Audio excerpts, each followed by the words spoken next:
Muito boa noite, sejam mais uma vez aqui, todos vocês, claro, né, muito bem-vindos. Eu sou o professor Ricardo Calcini, coordenador do Editorial Trabalhista da Editora Mizuno. Eu quero aqui desde já cumprimentar cada um dos senhores e das senhoras aí por estarem mais uma vez mais nos prestigiando. Chegamos aqui no mês de dezembro, mês que já estamos aqui um quanto cansados naturalmente, mas claro, né, focado naturalmente nessa dedicação em trazer sempre um conteúdo de muita qualidade para quem aqui sempre, e aqui principalmente no nosso programa Personalidades Trabalhistas, sempre está nos prestigiando semanalmente. Hoje eu vou ter o prazer de receber ela, que é uma das vozes femininas mais importantes que nós temos na área do direito do trabalho, que é a doutora Adriana Calvo, e que vai trazer um assunto bem peculiar e principalmente especial para que você conheça um pouco mais aí da realidade envolvendo os contratos justamente dos diretores, que é a temática das questões polêmicas sobre contratos de diretores no âmbito do direito do trabalho. E aqui, como antecipei, a convidada do nosso episódio especial, do episódio desta semana, é a doutora Adriana Calvo.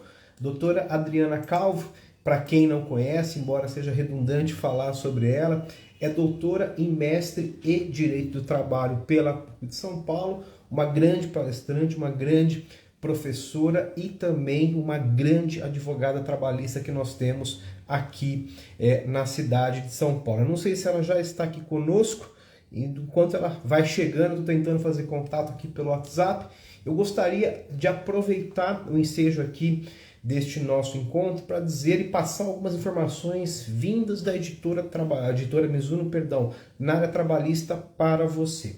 Primeiro, nós terminamos faz o que meia hora um evento focado no lançamento do livro chamado Liberdade Sindical e Negociação Coletiva, uma proposta para o Brasil, que foi coordenado pelo professor Hélio Zimenstar e que, na verdade, é um dos braços do GAET, que é o Grupo de Altos Estudos do Direito do Trabalho, que foi constituído pelo atual governo federal e que resultou em uma proposta legislativa de não só alteração da CLT, como também da emenda constitucional para permitir aí um debate sobre a pluralidade sindical. Então, acabou de ser feito o lançamento, só você entrar lá no YouTube da editora Mizuno para poder realmente. Enquanto a doutora Adriana está chegando aqui, já vi que ela está próxima conosco. E o segundo recado que eu gostaria de passar para vocês é o seguinte: a editora, doutora Adriana, seja bem-vinda, boa noite. Enquanto eu estava Boa chegando noite, aqui, tudo passando bem? os recados, tudo bem comigo? Que maravilha. Só concluindo, então, o segundo recado que eu queria passar para quem está no cotidiano no dia de hoje é que a editora Mizuno criou um podcast chamado Trabalhista Cast, tá? Que começou comigo na condição de coordenador, e nós estamos agora fazendo um convite para vocês, que são professores, advogados, que militam no dia a dia, para contribuírem com temas e sugestões de atualidades, enfim, tudo que envolve a parte do direito do trabalho. Então, quem quiser depois entre em contato conosco, manda um direct para que você possa ter a oportunidade de já estar dentro desse time, desse novo projeto a partir de 2022. Bom, eu aqui, eu sei que, de novo, né, dispensa apresentações, porque ela é uma das vozes femininas mais poderosas que nós temos no Brasil, tá? Uma querida amiga, uma pessoa que eu tenho uma admiração muito grande, né? E que hoje é, sem sombra de dúvidas, uma das maiores professoras e advogadas trabalhistas do país, que é a doutora Adriana Calvo. Adri, seja bem-vinda. Agradeço de coração por você ter aceito esse convite para poder participar do nosso programa, que desde já justifica há muito tempo de você ter vindo aqui para poder bater um papo comigo. Calcine, muito obrigada aí pelo convite. Eu estou muito feliz de estar aí nesse seu quadro tão especial, né, de personalidades trabalhistas. Nem sei se eu mereço, os seus elogios foram exagerados. Tem muitas mulheres aí, advogadas, professoras competentes aí, mas fico honrada realmente de poder aqui estar representando a voz feminina da advocacia, né, no Brasil. Fico muito feliz disso. Imagina, antes de você vieram aqui a doutora Tatiana Rocha, doutora Joana, então quer dizer, grandes nomes, grandes mulheres e que fazem aqui dessa diversidade uma necessidade mais do que nunca aqui na área do direito do trabalho, em particular na editora Mizuno. Então só tenho que te agradecer realmente por estar aqui e para falar de um tema que é de pouco conhecimento para muitos, que é sobre os contratos dos diretores e as suas polêmicas envolvendo o direito do trabalho. Então, como eu sempre inicio esse bate-papo, vamos pelo início, né? Pelo tema que realmente gerou aqui essa provocação.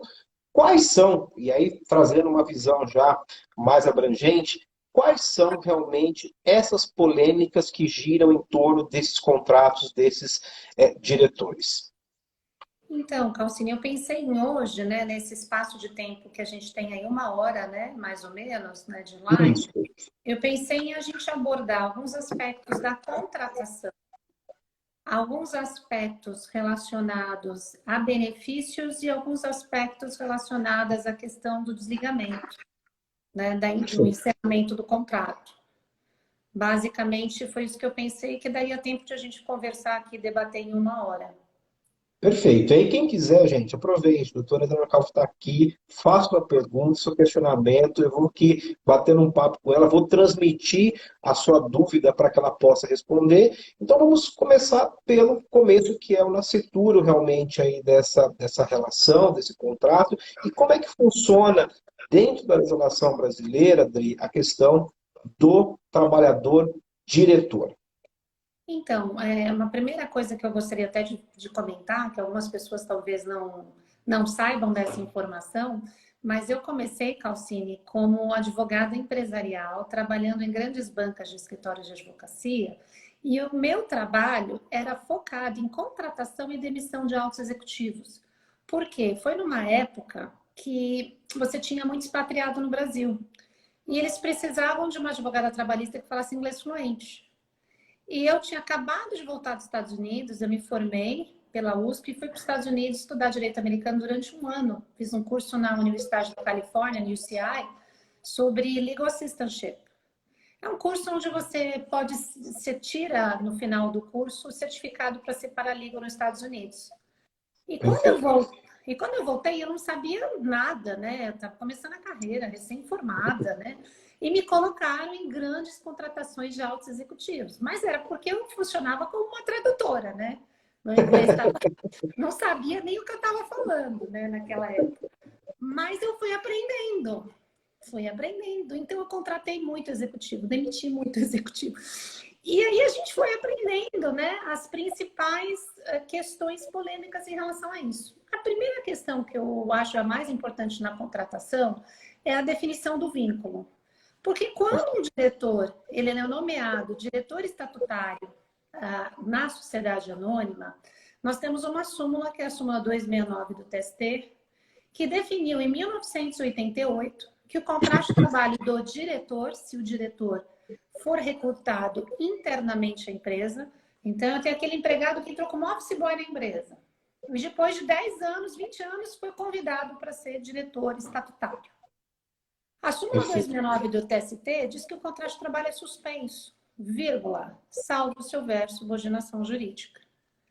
Então, a primeira coisa que o advogado trabalhista atua é definir nesses contratos de diretores estatutários se eles teriam um contrato suspenso ou não. Tá. Entende? Entendo, E para perfeito. isso, a gente tem que analisar a subordinação jurídica. E a subordinação jurídica de um autoempregado não é a mesma subordinação jurídica de um pequeno empregado. Você não vai perguntar para um diretor estatutário, um presidente, Calcine, se ele tem que falar para alguém, se ele se reporta para alguém dentro da empresa, se ele for chegar atrasado. Não são as perguntas típicas que você faz em audiência para um empregado que você está entrando com uma ação de vínculo de emprego. Você não pergunta para um diretor-presidente se alguém pode substituí-lo. Quem vai substituir o diretor-presidente? Né? Então, são perguntas diferenciadas. E você sabe, Calcine, que às vezes algumas ações trabalhistas que eu acompanho de diretores no contencioso, eu percebo que os juízes não têm esse conhecimento. Porque Sim. não é todo dia que chega uma ação trabalhista de alto executivo. Tem juiz, às vezes, que teve uma, duas ações na carreira. E não é, a maioria dos juízes não vem da advocacia empresarial e conhecem como funciona uma Sim. empresa. Exato. E aí, algumas perguntas são feitas para discutir subordinação jurídica que não tem o mínimo sentido. E se confunde muito subordinação societária com subordinação trabalhista. Então, Perfeito. o juiz pergunta em audiência coisas do tipo: o diretor comercial, se ele fosse tirar férias, ele solicitava para tirar férias para quem? Quem lhe pediu autorização para tirar férias? O diretor não pede autorização, ele comunica. Ou, na maioria das vezes, ele nem sai de férias. Nunca sai de férias. Aproveitando a sua fala, Adri, e já estabelecer esse contato com o nosso público, o Lauro pergunta o seguinte: olha, mas qual é realmente essa distinção para entender o que é um alto executivo? Já que você falou já em algumas vezes a questão do alto executivo. Nós vamos voltar na subordinação daqui a pouco. Mas aproveitando o gancho, o que seria esse alto executivo? Não, É a remuneração? O que que é? O primeiro que que que é que distingue ele? eu já vou avisar que eu não combinei nada com o Lauro, que o Lauro é meu assistente no grupo de estudos, que eu tenho um grupo de estudos que chama GEADIT, e o Lauro, não vou falar que eu mandei o Lauro fazer essa pergunta para mim. Laura, a gente não combinou nada, né?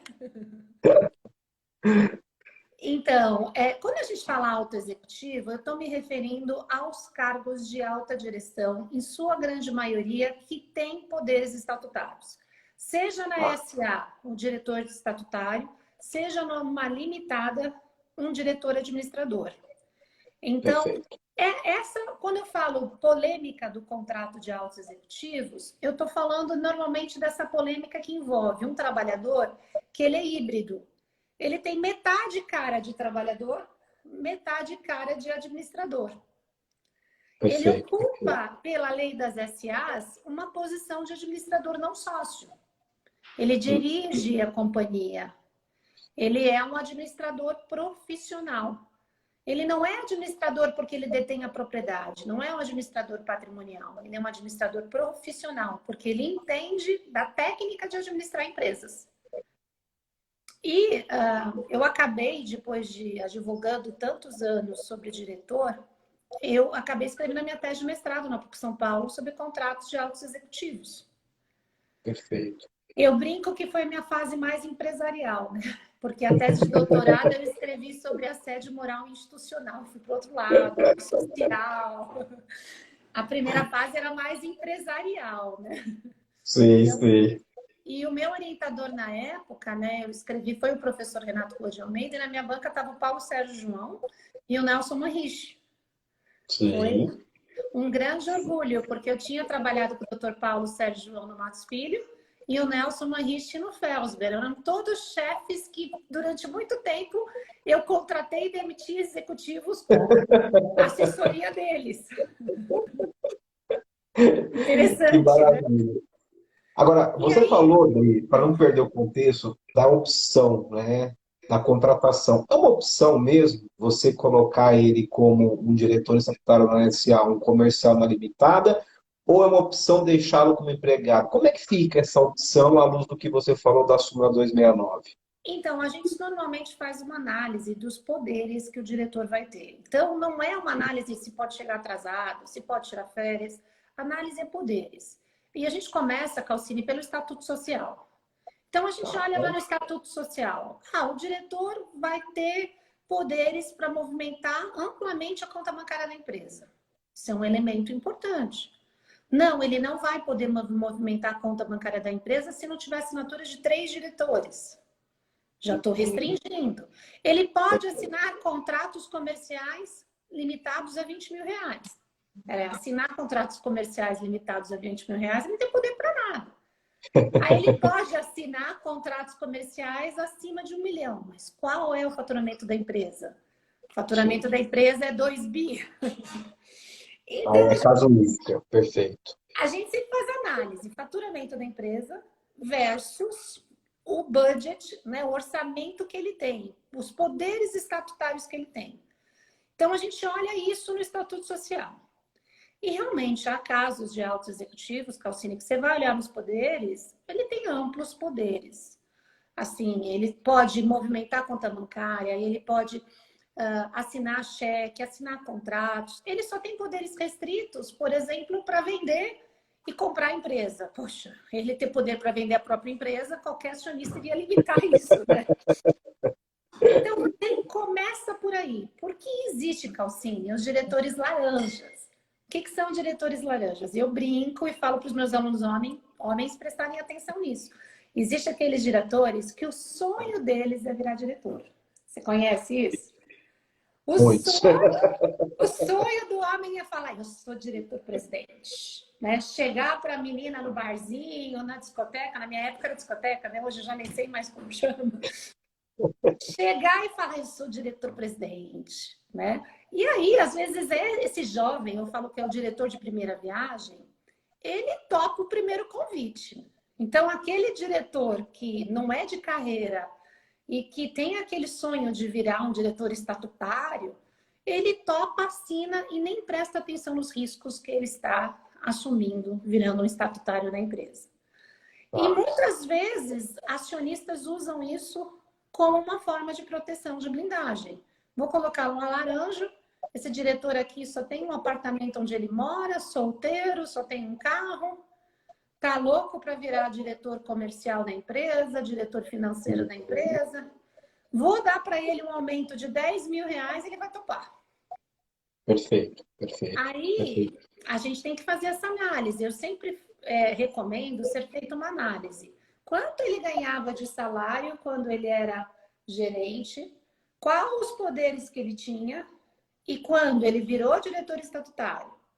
Quais os poderes que ele passou a ter? O tamanho da equipe? E principalmente quanto ele passou a ganhar de prolabore. Porque administrador não sócio recebe prolabore quando o contrato está suspenso. Uhum. Prolabore significa pelos serviços prestados. É a remuneração do administrador, não é salário. Então, um caso clássico imagina um gerente que ganhava 25 mil reais por mês, agora virou diretor estatutário e está ganhando um prolabore de 50 mil. Perfeito. Óbvio que mudou. Ele, como gerente comercial, tinha uma equipe de 25. Como diretor comercial, ele tem uma equipe de 5 mil pessoas e ele coordena toda a América do Sul. Uhum. Houve, de fato, uma mudança a justificar a suspensão do contrato de trabalho, do ponto de vista da súmula 269 do TST? Houve. Aí, o que a gente faz? Anota na CTPS que o contrato está suspenso e faz um novo contrato com ele. A gente trabalha muito no consultivo fazendo esses contratos. Então, a gente faz um contrato de prestação de serviços de administrador não sócio, de diretor estatutário. E aí, neste contrato de prestação de serviços como administrador, a gente coloca todas as regras do que vai ser contratado. Os poderes que ele tem, quanto ele vai ganhar de prolabore, os benefícios que ele vai ter e principalmente as proteções patrimoniais. A gente coloca sempre 3 cláusulas. Cláusula de concorrência, cláusula de não solicitação e cláusula de confidencialidade. Uhum. A cláusula de não concorrência tem muita polêmica na Justiça do Trabalho. Esse é um tema que já daria uma live só para falar dela. Que é a cláusula de não concorrência. Em geral, as empresas nessas cláusulas de concorrência colocam um minuto assim padrão, né? Aquela cláusula bem genérica, aberta, dizendo que no momento do desligamento a empresa vai manifestar sua intenção de realmente firmar o pacto de não concorrência e vai definir melhor os termos nesse momento do desligamento, né? Então, é importante fazer um contrato para separar quando ele era empregado da nova situação de diretor não empregado. Agora, há casos, Calcine, que nós damos um parecer no sentido, olha, ele virou estatutário, mas os poderes que ele está sendo conferido a eles não justifica a suspensão. Uhum. Se você suspender o contrato, tem risco de ele entrar com ação trabalhista. E aí, qual seria o risco? De ele entrar com ação trabalhista dizendo que ele continuou mesmo como diretor estatutário empregado e pediu vínculo direto.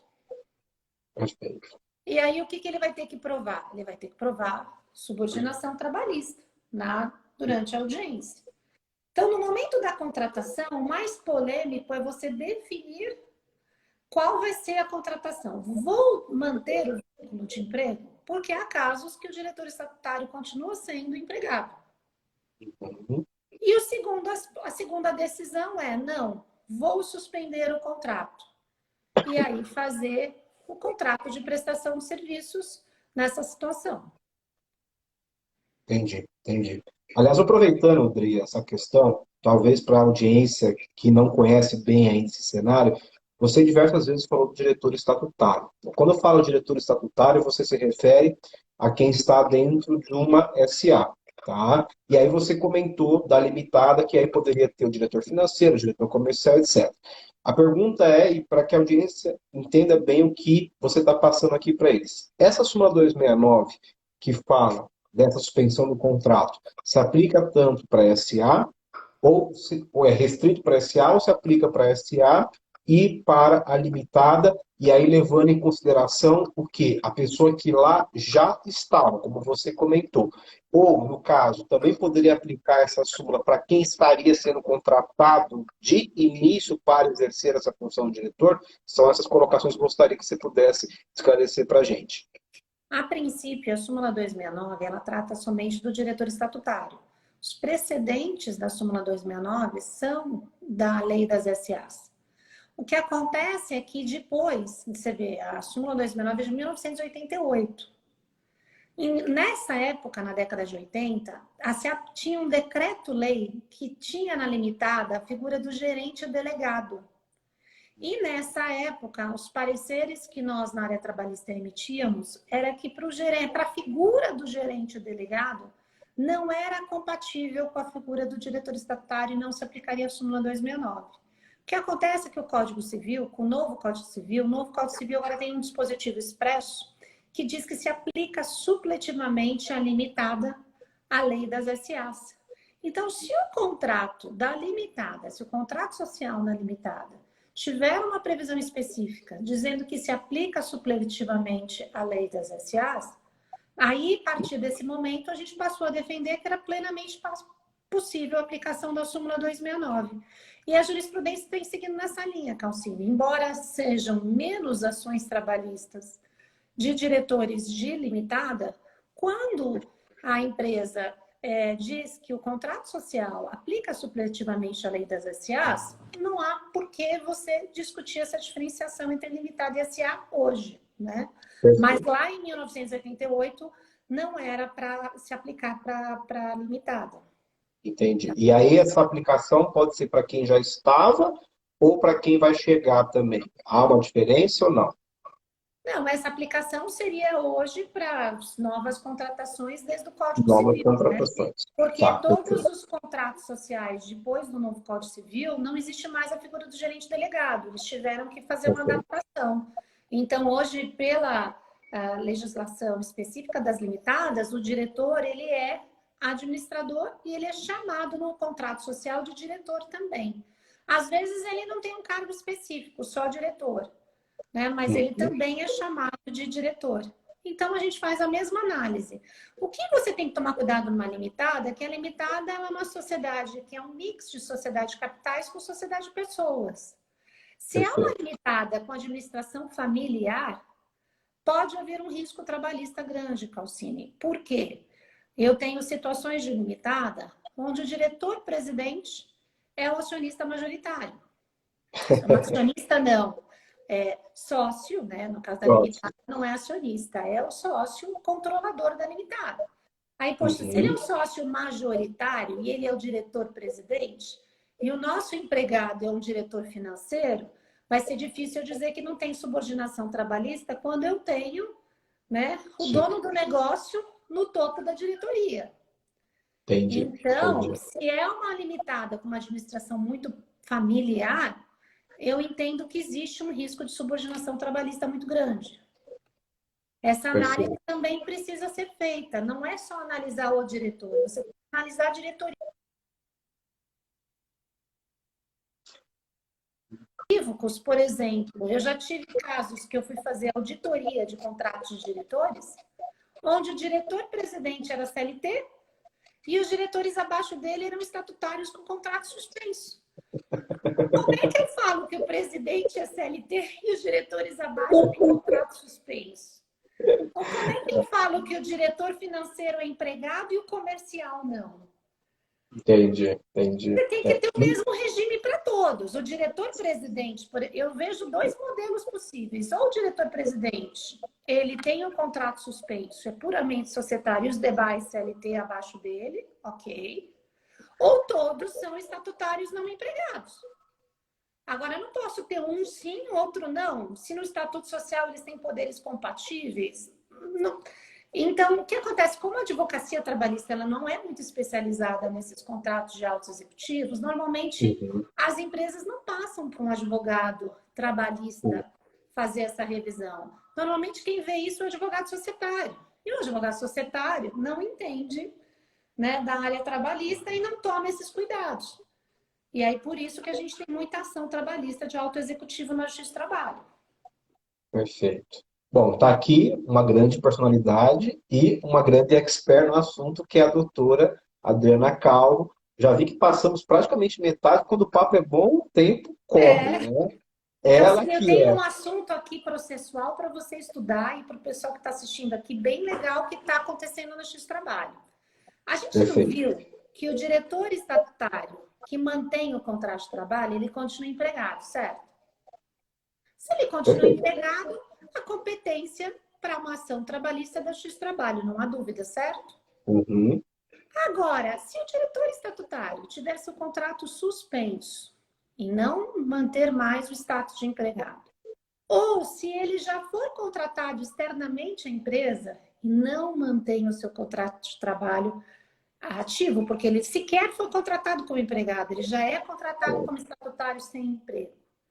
A jurisprudência trabalhista e do TST tem caminhado no sentido que, se ele for entrar com uma ação na Justiça do Trabalho, pleiteando, por exemplo, stock options, de opção de compra de ações, pleiteando, por exemplo, um bônus que não foi pago corretamente, um signing bônus, um bônus de admissão, a jurisprudência tem caminhado na linha de que a Justiça do Trabalho não tem competência, que a competência é da Justiça Comum. E isso é novidade, assim, dos últimos 5, 10 anos, porque você deve se lembrar que a Lei 8.036, que trata do FGTS, do diretor estatutário, como optativo, a Lei 8.036 possibilita que o diretor estatutário, mesmo que não seja empregado, que esteja com contrato de trabalho suspenso, possa ter direito ao FGTS optativo. E essas ações vinham para a Justiça do Trabalho, desses diretores com contrato suspenso. Agora está sedimentando uma jurisprudência na linha de que a Justiça do Trabalho não tem competência. Então, agora, Calcine, quando eu sou consultada por um executivo que quer que eu oriente sobre o contrato dele numa proposta de admissão, eu sempre coloco isso como um ponto. Porque se você aceitar ser estatutário e não mantiver um contrato de trabalho, você está abrindo mais mão do que somente abrir mão dos direitos trabalhistas. Sim. Você poderá estar abrindo mão da competência da Justiça do Trabalho. Perfeito. E eu não gosto muito de processo do trabalho, né? Mas esse é um ponto para quem gosta muito de processo do trabalho, que vale um artigo, sabe? Que vale uma análise. Inclusive, recentemente, uma aluna minha, a Helena, trouxe lá no grupo de estudos um julgado de um diretor estatutário que quis fazer uma homologação de um acordo extrajudicial na Justiça do Trabalho, e o TRT da 2ª Região negou competência para homologar, porque era um diretor estatutário com contrato de trabalho suspenso. Entendi, perfeito. Já imaginou até a homologação, Calcine, do contrato? Porque pela logicidade de que você colocou, se não tem competência para julgar, não teria competência para homologar, pelo menos pela essa logicidade. Estou vendo muita gente aqui se manifestando, seus alunos, Queria agradecer a todos por estarem prestigiando você, que é uma grande advogada. A Adri, todo mundo conhece, mas faço questão de ressalvar. Mestre e doutora pela PUC de São Paulo, uma grande palestrante, uma grande professora e conhece como poucos, vocês estão vendo aqui, esse tema das polêmicas, né, envolvendo justamente a contratação de diretores e por isso que está aqui no nosso programa Personalidades Trabalhistas. O pessoal está perguntando assim, explora a Dri mesmo, Calcino. Vai lá, pergunta bastante para ela, para que a gente possa então aprender aqui com os questionamentos. Você falou da contratação. Então, quer dizer, a opção de você efetivamente ter o contrato suspenso ou não. E claro, nós sabemos que uma questão é a formalidade, outra questão é a realidade pelo princípio da primazia. Você falou também da questão das cláusulas que esses contratos costumam apresentar e tocou num ponto super importante que é a questão da competência. E dentro dessa linha, aí eu te pergunto, quer dizer, você tem o FGTS facultativo, como você já bem colocou, tem a questão da competência, mas o que seria recomendável, Dri, para você que faz esse assessoramento especial, para esses trabalhadores, para que eles possam se resguardar amanhã, caso tenham que discutir qualquer questão dentro do judiciário? Um seguro de D&O, Calcine. Explica aqui para o pessoal, por favor. D&O significa Directors and Officers. É uma pólice de seguro que garante o diretor que se ele for acionado na justiça civil, ambiental, qualquer área, o seguro vai cobrir tanto o prejuízo quanto os honorários dos advogados.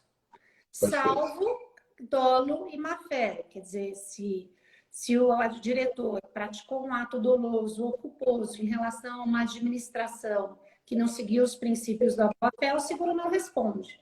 Hoje, Calcine, eu falo para os diretores que mais importante de saber quanto eles vão ganhar é saber qual o seguro e se vai ter seguro de D&O. Porque não adianta, hoje a média de um diretor de sociedade anônima, eles ganham de prolabore de 50 mil a 100 mil reais por mês, essa é a média. De 50 a 100 mil. Só que essa é a média do prolabore. De bônus anual, stock options e todos esses benefícios, chega de 2 milhões ao ano a 10 milhões. Quer dizer, o grosso da remuneração desses altos... O pessoal está assustado aqui. Você está falando valores, o pessoal já está assustado aqui, Dri. Gente, é nessa faixa. Às vezes eu pego alguns contratos que eu olho assim e falo, meu Deus, né?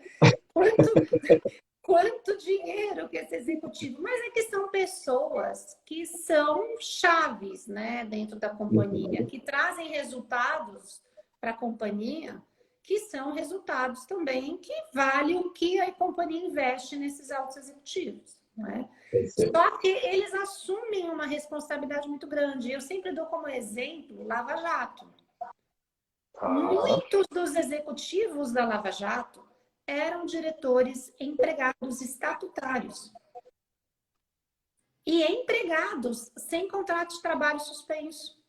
Entendi. E aí, o que aconteceu? Quando aconteceu a Lava Jato, essas pessoas, de repente, de uma hora para outra, perderam a empregabilidade. Se viram com uma tornozeleira fazendo delação premiada, né? E sem chance de se colocar nunca mais no mercado. Perfeito. E aí, quem é que paga as contas daqui a partir do próximo mês? E quem paga os honorários dos advogados criminalistas que ganham 10 vezes mais do que os trabalhistas? É fato. É fato. Mexer com a liberdade custa caro, né? Como diz muitas aqui, vezes a minha nota de honorários era 1/10 do que ganhava o criminalista.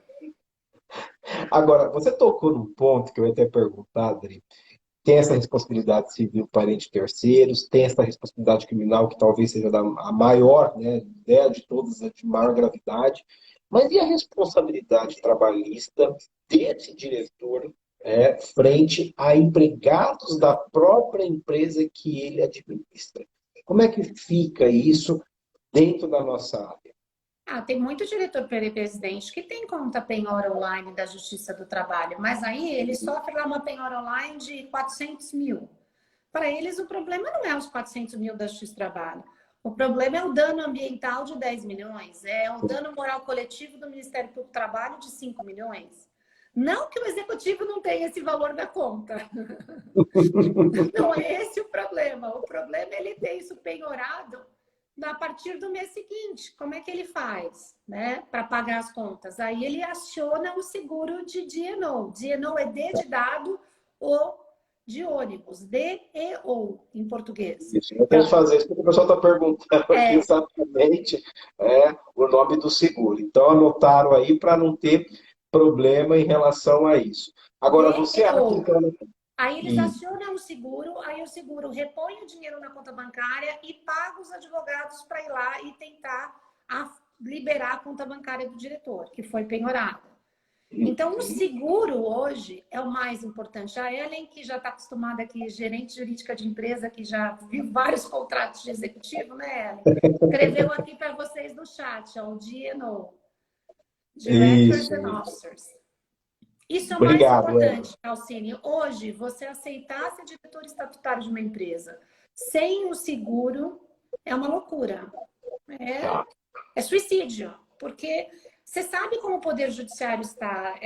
Assim, a responsabilidade do administrador, pela lei das SAs, ela é muito grande, né? Chegando aí os exemplos que nós tivemos aí da Lava Jato. Então, por mais que a remuneração seja atrativa, se ele não tiver o seguro, pode ser um tiro no pé, né? Pode ser uma carreira curta e breve, né? Entendi. E esse é um grande problema para os executivos, porque às vezes tem empresas que não oferecem seguro de D&O. Aí eles partem para uma segunda opção, que se chama Comfort Letter, carta conforto. Então, o que é uma carta conforto? É quando a companhia, no ato da contratação, oferece para o executivo uma carta onde ela diz: se algum dia você for processado, e por o fato de você ter sido diretor da empresa, nós iremos arcar com os prejuízos, com os danos e pagar os honorários dos advogados.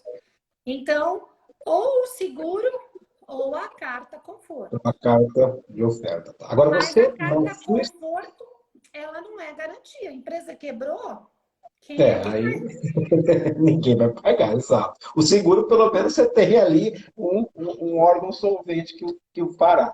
Agora, na sua explicação, para mim, pelo menos, ficou muito evidente que a responsabilidade do diretor dentro de uma SA é muito maior pelo sistema que nós temos hoje de constituição dessa empresa em particular do que da limitada. Eu queria que você explicasse um pouquinho para o pessoal exatamente dessa diferenciação entre ter uma empresa com acionistas e uma empresa que não tem acionistas e que, em tese, nós temos efetivamente os seus respectivos titulares. Então, é pelo tipo societário, né? A lei das SAs fala que na sociedade anônima, o diretor, ele é órgão da companhia. Então, Ponte Miranda já dizia, a teoria da apresentação, ele é a companhia. Um diretor, quando assina um documento, ele não está assinando Calcine, ele está assinando Nestlé. Então, ele é a própria companhia. Na limitada, a teoria não é da teoria do órgão, né? Na limitada, a sociedade limitada é uma sociedade que tem como princípio capital limitado dos sócios. Sócios respondem até o limite da sua participação societária. Da mesma forma, o administrador na limitada, ele também tem limites aos seus poderes. O problema é que, Calcine, você sabe que na área trabalhista e às vezes em outros ramos, o grande problema hoje do direito é que nós somos especialistas, entendemos tudo de uma área e não sabemos nada da outra. E quando chega, né, uma ação trabalhista na Justiça do Trabalho, o juiz não vai saber a diferença entre responsabilidade do administrador na limitada, responsabilidade na SA. Ele vai mandar penhorar a conta bancária do diretor-presidente da limitada da mesma forma, né? Então, assim, quando eu fiz minha tese de mestrado, eu fui estudar com o Fábio Ulloa. Eu peguei uma disciplina na PUC de Direito Societário para entender sobre o diretor. E o mais engraçado é que no primeiro dia, ele olhou para mim e falou, gente, essa menina tá vindo de onde? Do mestrado de Direito do Trabalho. Ele olhou para mim e falou, você está na sala errada? Ele falou, eu nunca tive uma advogada trabalhista na minha aula. Aí eu falei, não, é que eu quero escrever sobre contrato diretor de SA. Aí ele olhou assim para mim e fez, tá bom, eu tenho interesse nesse assunto, pode ficar. Né? Porque... Tanto que a minha tese de mestrado, o primeiro capítulo da minha tese de mestrado é sobre lei das SAs.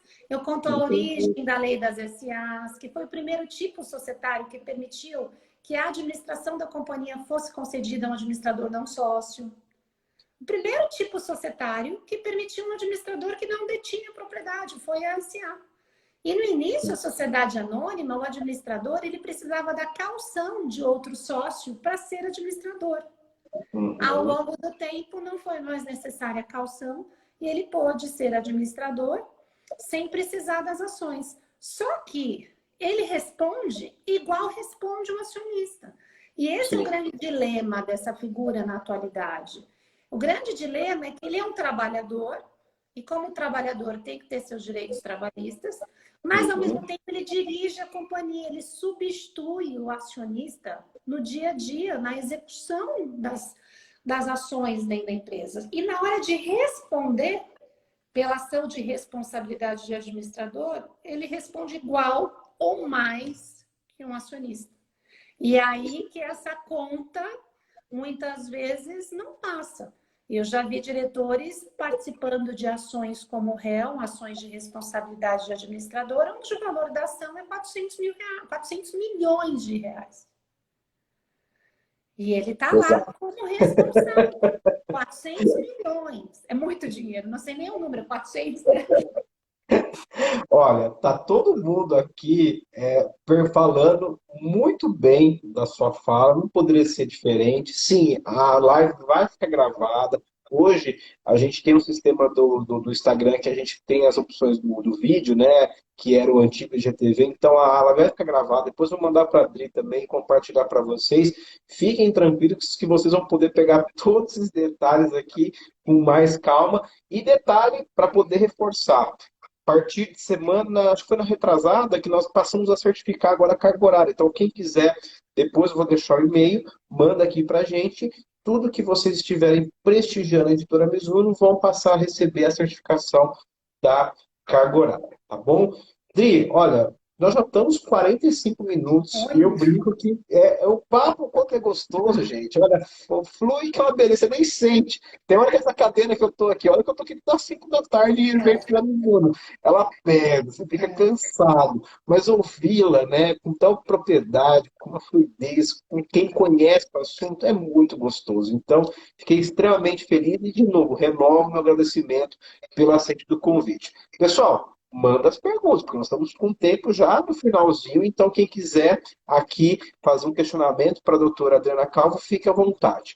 Falamos no início, falamos sobre o contrato e de algumas polêmicas, inclusive entrando na parte de processo. Mas e agora, ao final, Adri, como é que a gente vai tentar encontrar algumas respostas para essa contratação dos diretores? Então, no desligamento também há muitas polêmicas, né? Porque no desligamento, muitas vezes, o que acontece? Uma primeira polêmica, né? Normalmente, ou o diretor pede para sair, ou ele é destituído. Só que na praxe societária, você nunca destitui o diretor. O diretor nunca renuncia. Ele nunca é destituído. Ele sempre renuncia. Existe uma regra geral de que o diretor que é destituído é porque fez alguma coisa muito errada. Tá. Então, mesmo quando o diretor é destituído, que a empresa fala, não quero mais que você continue, a praxe é o diretor apresentar uma carta de renúncia para sair. Só que aí nós temos problemas na área trabalhista, porque se você apresenta uma carta de renúncia para sair, qual é a presunção que o juiz de trabalho vai ter? Você pediu demissão. Que eu estou pedindo para sair, literalmente. Só que aí o executivo procura o advogado, né?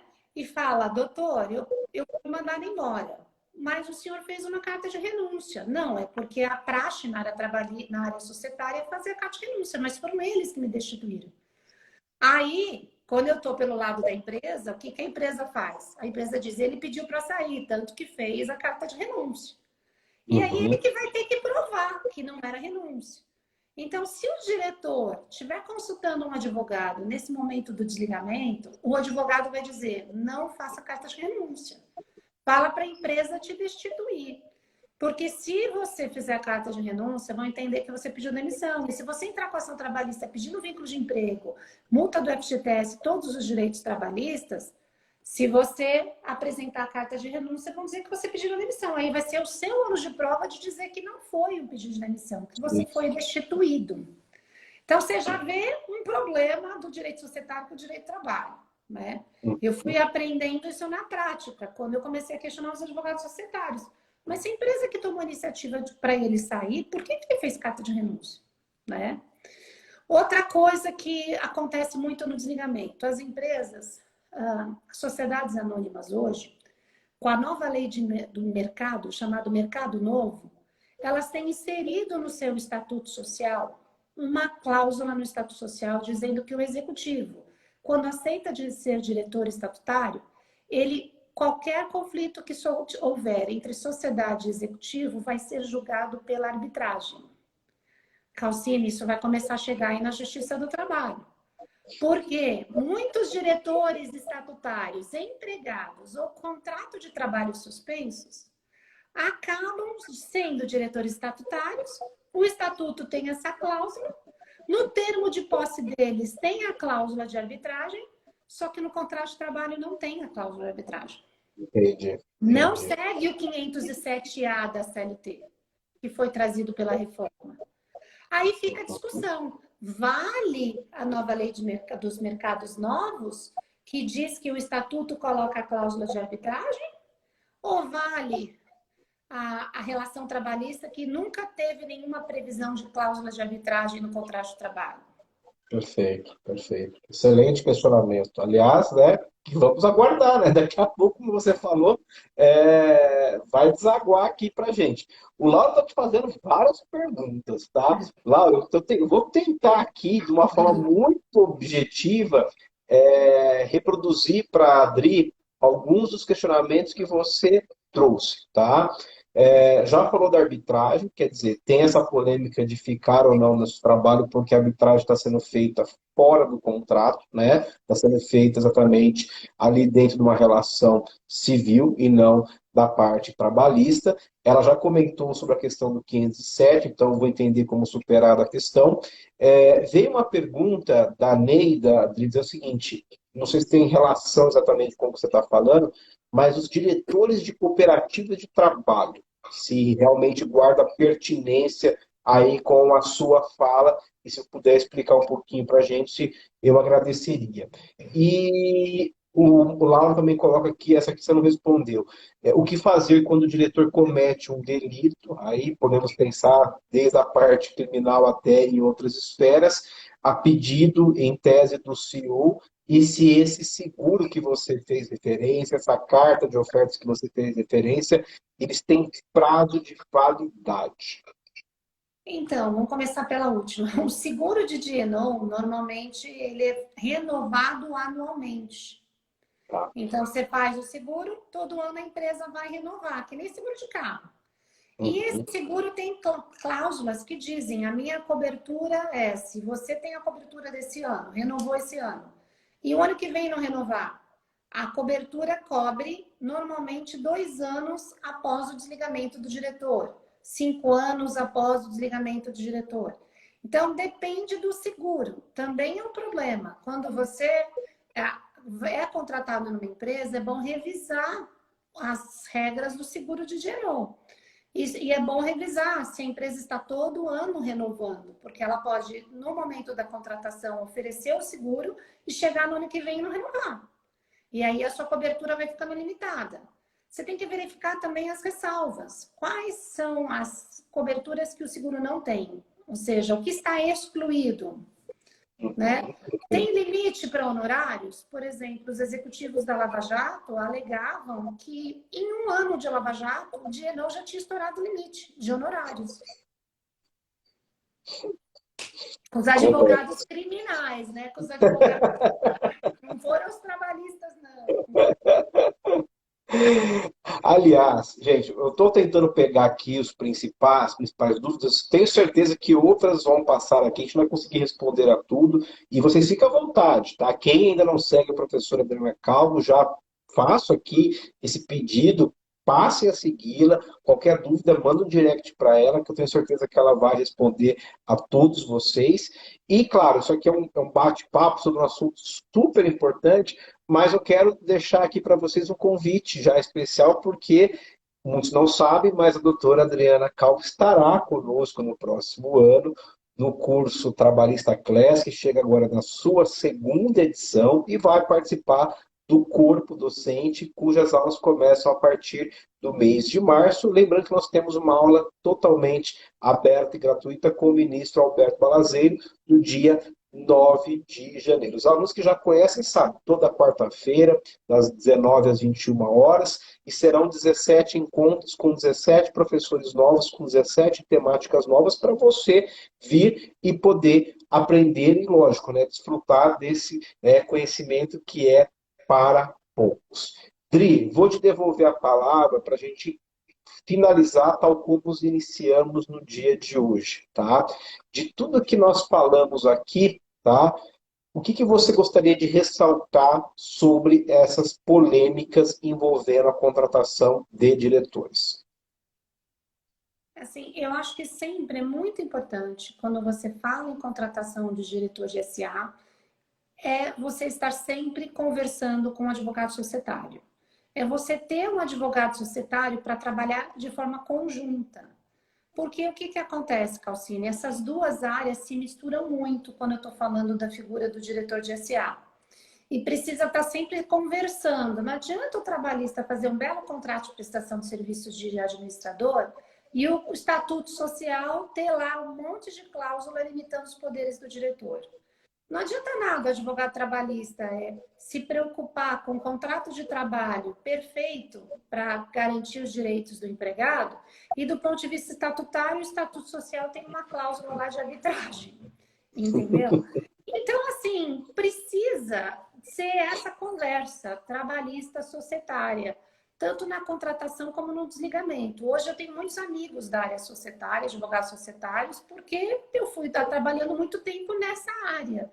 E aí, hoje, eles me consultam, eu participo em alguns casos como advogada parceira em diversos escritórios, exatamente por isso. E aí, os advogados societários sempre reclamam que não tem muito advogado trabalhista especializado nessa área. Porque também é um nicho de mercado assim muito específico. Você precisa falar inglês, o ideal é que você fale inglês.